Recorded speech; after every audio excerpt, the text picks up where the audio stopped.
ખબરોમાં બન્યા રહેવા માટે બેલ આઇકોન દબાવો અને એબીપી અસ્મિતાને સબસ્ક્રાઇબ કરો।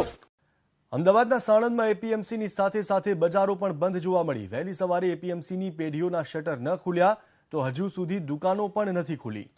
સામાન્ય રીતે 7-8 વાગ્યાથી દુકાનો ખુલી જતી હોય છે, પરંતુ હજુ સુધી અહીંયા દુકાનો નથી ખુલી।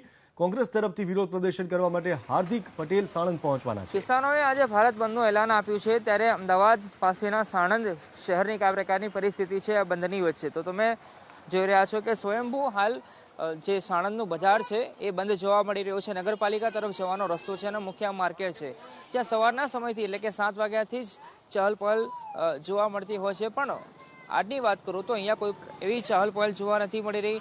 તમામ દુકાનો હાલ બંધ અવસ્થામાં જોવા મળી રહી છે। સાથે જ જે પોલીસ છે, પોલીસના જવાનો એકી સાથે લોકો એક જગ્યાએ ભેગા ના થાય એનું પણ ખાસ ધ્યાન રાખી રહ્યા છે અને ભીડ થાય તો તેને વિખેરી રહ્યા છે। એટલે બંધના એલાન વચ્ચે એપીએમસી તો સ્વયંભૂ બંધ છે, પણ સાથે સાથે જે બજાર આવેલું છે સાણંદનું બજાર કે જે શાક માર્કેટ પણ અહીંયા ભરાય છે અને આ નગરપાલિકા તરફ જવાનો રસ્તો છે, એપીએમસી તરફ જવાનો આ રસ્તો છે, તો બંને બાજુ આપ જુઓ છો કે દુકાનો બંધ અવસ્થામાં જોવા મળી રહી છે, પણ જે લોકોની ચહલ પહલ છે અને શાકભાજીની જે લારીઓ છે એ યથાવત જોવા મળી રહી છે, પણ જે મોટી દુકાનો આવેલી છે બજારમાં મુખ્ય દુકાનો છે એ બંધ છે। કેમેરામેન કમલેશ પટેલ સાથે અર્પિત દરજી, એબીપી અસ્મિતા, અમદાવાદ।